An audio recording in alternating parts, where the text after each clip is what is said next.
I just want to come on and just talk a little bit about letting you know that I care a lot for single women that's been abused. Um, I'm always here for you, and I want you to know that you can make it. Don't give up, no matter how it seems or days you have where you're down or you're not understanding. Don't give up because I had many days like that. I didn't understand. Um, I didn't know what to do. Um, I felt all alone. I felt like my life wasn't worth anything. I felt like um, I wanted to give up. But I continued on, even through the disappointments, even through down days. I was determined to help somebody. I am so determined to help a young lady um, see her way out or be that shoulder that she can lean on, cry or just talk, explain, whatever. I'm always here. Some days, I sit and I look and I think about what I went through, how I survived it, what I thought, what I felt. And I sit and I say, well, I know some young lady is feeling the same way, is thinking the same way I thought, is feeling the same way that I felt. So I have to continue on to be that listening ear, that woman that will never give up reaching out to women that have been abused. I'm gonna never give up. I will never stop. I'm gonna always be there waiting and saying, I know you can make it. I know there's an escape. It may seem like it because it didn't seem like it to me that there was escape. I didn't see any way out. I just didn't understand how or why or when. And I almost got to the point where um, I said, well, I'm just going to live this way the rest of my life. I'm not even going to try to get out of it. I'm just going to live like this. Um, I'm not going to try to get out. I'm just going to stay in here and whatever he wants, just do it. Or whatever he said, just obey. And I knew that wouldn't have been me. I knew that's not me. I know, we go through those thoughts because I've been through those thoughts. And I know that depression is real. Um, hate is real. Disappointment is real. Frustration is real. It's not something that people just talk to be talking. It's real. It happens. Depression happens. Frustration happens. I was all of it. I had all of it. Every bit of it. Every bit of the frustration. I was frustrated. I was mainly frustrated with myself because I just kept telling myself, I don't understand what's going on. I mean, I'm trying my best. Um, I'm doing things that he wants me to do, and I'm still getting hurt. And you do. You try your best. You do everything he wants you to do. Act every way that he wants you to act, but he still. And I believe, and I believe that there was something in his life that made him that way because no man is born an abuser to abuse women. They are not born that way. They're not unless they see their mother being abused and their father abusing their mother, and their mother just not saying anything and taking it. So that, unless they've seen that and that has happened, yes, I understand why they're abusing the young lady, but it still doesn't make it right, regardless of what, if it was what you saw your father do, it still didn't make it right. It doesn't make it right, regardless of if you've seen that in your lifetime.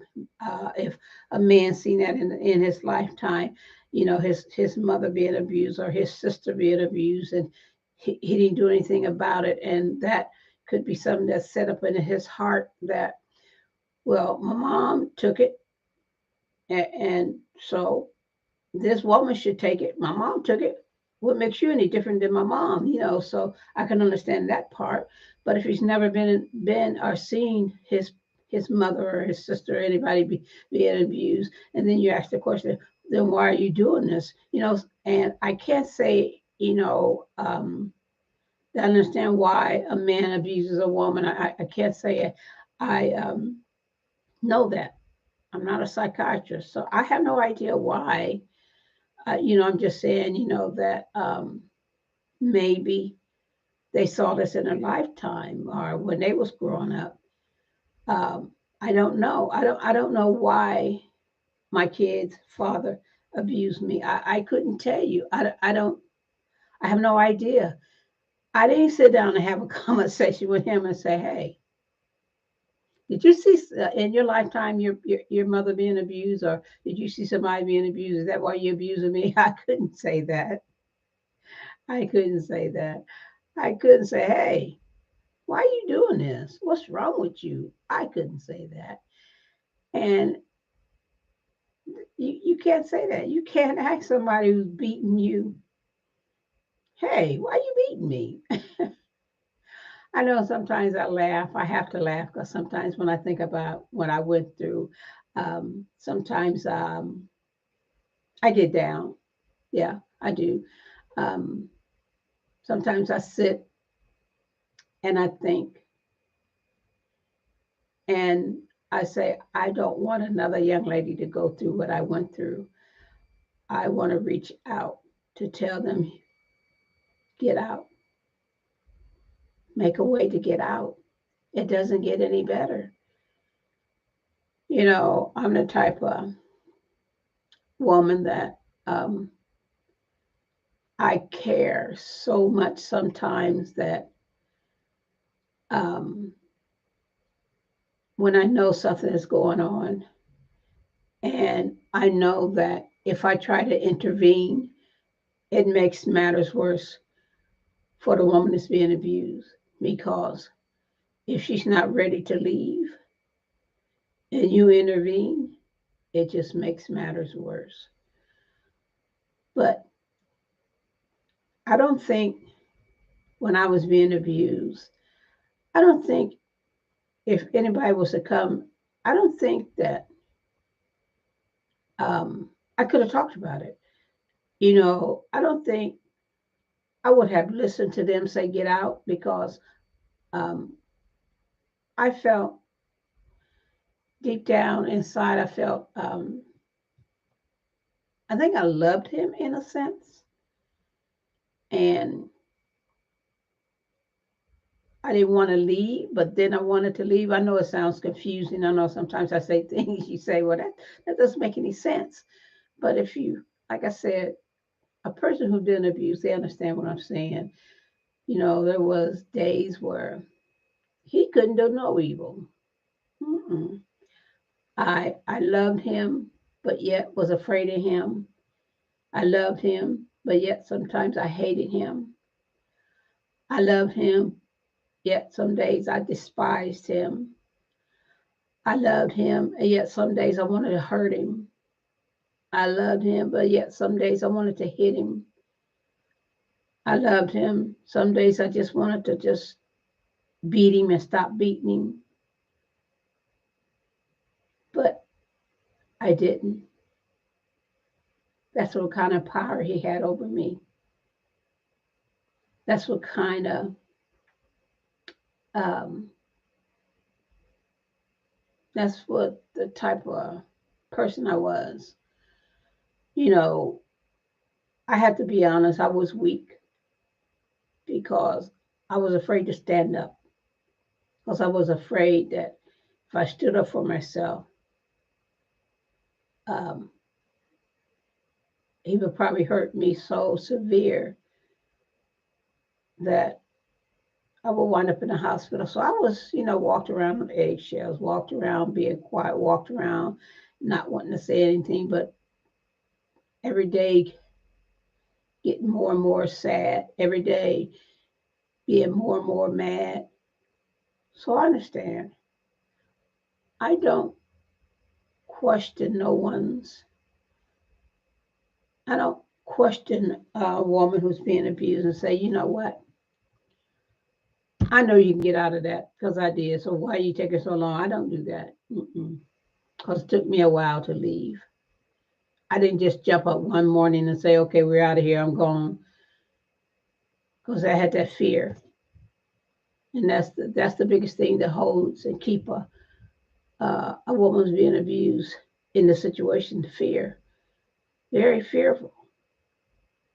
You're afraid that if you try to walk out that door, he's going to come after you and he's going to beat you so bad, and then he eventually say, well, you can go now. I don't care. I don't want you. So fear is torment. You live with it. So I understand. You're not going to just get up and say, I'm gone, I'm walking away. And then once you do leave, when I did finally leave, um, I still was fearful. I didn't know if if I would go outside, if he would be outside and come get me and drag me and put me in a car and, take me and beat me and, put me in a house and I'd be too afraid to leave again. I didn't know.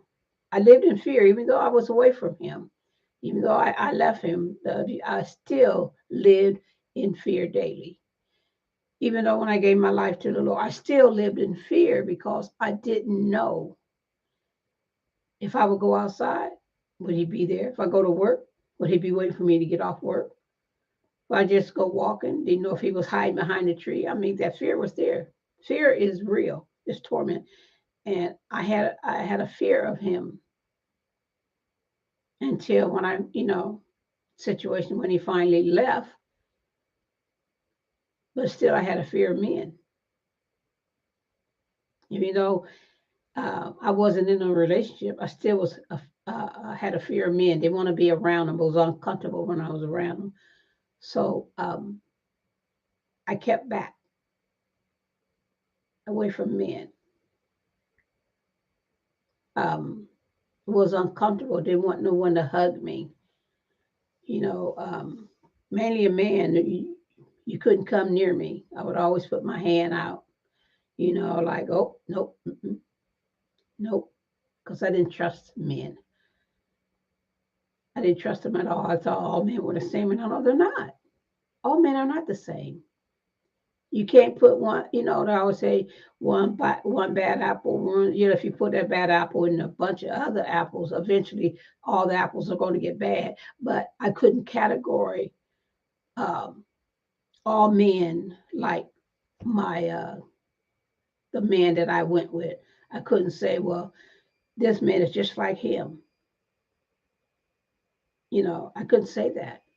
I know I felt that way. I felt all men were, dogs. That's what I called them, dogs. And that wasn't right. But I was hurting. And I wasn't hurting nobody but myself when I talked about, you know, talk with them myself about men. I wasn't hurting him. I wasn't hurting him at all. Mm-mm. No. I was hurting myself because I was putting myself in in uh um in a box and no one could get into that box. I wasn't gonna let no one in that box. No. This was my space, and you couldn't get in my space because one man hurt me, so all men are going to hurt me. And to prevent all men from hurting me, you're not allowed in my space. That's what I thought. I would look at men like, Mm-mm. Just look at him. Think he all that because of my hurt. When you're hurt, when you've been hurt, if the hurt is not dealt with, you will always look at men different.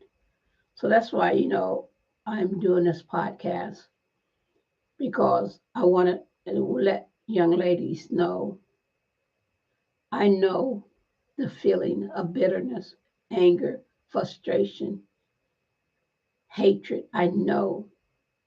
And I'm not saying it's right to feel that way, but I understand that you're going to feel that way. It's there. And I'm just telling you that you could talk to me. Like I say, my email is bmssteve@gmail.com. If you ever want to do an interview um, with me, we could do an interview and you could talk and you could tell me and I will listen. And if you don't want no one else to hear it, the interview would just be between me and you. But if you want someone else to listen, they'll hear it. You know, it's like I said, one person's can help another lady. I apologize. One young lady can help another young lady with what she's been through, what she's going through. Another young lady can say, "Well, I went through that." Okay, so this lady said she went through the same thing and she got out of it. Okay, so I'm going to listen to her. I'm going to listen and see what steps she took. Like I always say, you have to take baby steps. You have to take one step at a time. You can't just be on the bottom step and jump all the way to the top. You can't do that. You got to take one step at a time. You can't skip a step. So, well, I'm not going to do that step. Let me do this other step. You got to take one step at a time to walk up this step. It's got to go up one, up two. You can't go 1, 3, and then 3 to 2, and then 2 to 7. You got to go in order. Step 1. Okay, I need this. I need to get over this here feeling of failure. If that's your first step, or feeling of hatred. If that's your first step, start that step. Start that baby step. Start getting to the point where I have to talk about this. I have to get this step accomplished. I have to take this step and go from this step to that step. But let me do this step first, finish this step. Always finish the first step first. And then when you know you have accomplished that first step, then you say, okay, it's time for me to take another step. If the first step was, frustration, and you was able to get out of that, you're able to get out of that. And then you look back and say, okay. And then you write down your steps and you cross out, okay, I accomplished that step. Now my next step is being sad or being worried or being frustrated, whatever your next step is. Take after that first step is done, go to the second step. I mean, don't get upset if it takes you a little bit of time to finish the first step. It took me time to finish the first step. I'm still healing. It's a process of me continue talking and expressing how I feel for healing, because if I don't express, if I don't talk about it, that situation has a scab over it. And even though the scab is over it, it's still that there, what you're going through is under that scab. So you got to, you know, peel that scab away, to get to that hurt or get to that frustration, or get to that whatever it is, and realize I can do this and, take it step by step. But I'm here to let you know that you can get out of this here abusive relationship because I did. I was in it for 11 years, but I'm out. I got out. So I'm just here to let you know you can get out, So trust, trust yourself, believe in yourself. And like I said,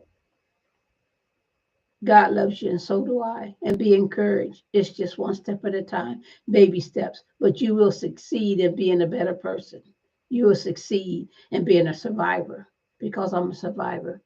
Thank you for your time and listening to me. I know it might have been a little bit long, but I just like to just sometimes just sit and talk about things that I've been through and rehearse it and talk about it to let you know I know I've been there. So have a great day and thank you for taking time and listening. Be blessed.